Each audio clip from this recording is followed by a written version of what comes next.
ஆத்ம நமஸ்காரம்.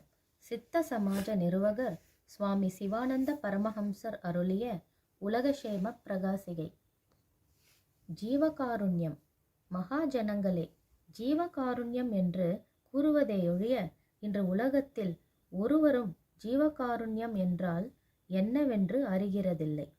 அது என்னவென்று சிந்திக்கவோ அதை கடைப்பிடிக்கவோ ஒன்றும் செய்வதில்லை. ஜீவகாருண்யம் என்றால் என்ன?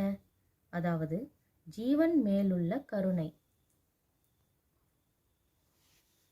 இன்று ஜீவகாருண்யம் எவருக்கேனும் உண்டா என்றால் இல்லை என்றே உறுதியாக சொல்லலாம். ஒரு செம்பு காசுக்கு கூட உயிரை மதிப்பதில்லை. காசினுடைய அவசியம் சுக வாழ்க்கைக்காகும். அந்த சுகம் அனுபவிப்பதற்கு உயிர் இல்லாவிட்டால் முடியாது. அந்த உயிர் எப்பொழுதும் வெளியே சென்று நாசமடைந்து கொண்டிருக்கிறது. நம்மிடம் ஒரு காசு அதிகம்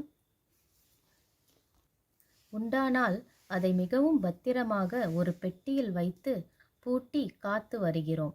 ஆனால் அந்த காசை சம்பாதிப்பதற்கு காரணமான உயிரை வெளியே விட்டு நாசமடைய செய்கிறோம். அப்போது நாம் உயிர் மீது அன்பாக இருக்கிறோமா என்றால் இல்லை.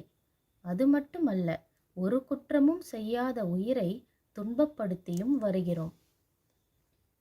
உதாரணமாக, ஒரு புதரில் ஒரு எலி இருக்கிறது. சில வீணர்கள் சேர்ந்து புதரின் வாய்ப்பக்கம் தீயிட்டு உள்ளே புகையை செலுத்தி அடைக்கிறார்கள். அப்போது எலி உள்ளே இருக்கவோ அல்லது வெளியே வரவோ முடியாமல் தவிக்கிறது. அதுபோலவே உயிர் நம்மில் ஓரிடத்தில் நிலைத்து நிற்கிறது.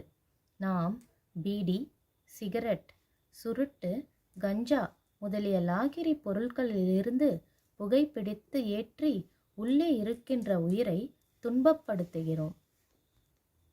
இது துன்பம் என்று முதலில் புகைப்பிடிக்கும்போது தெரியும்.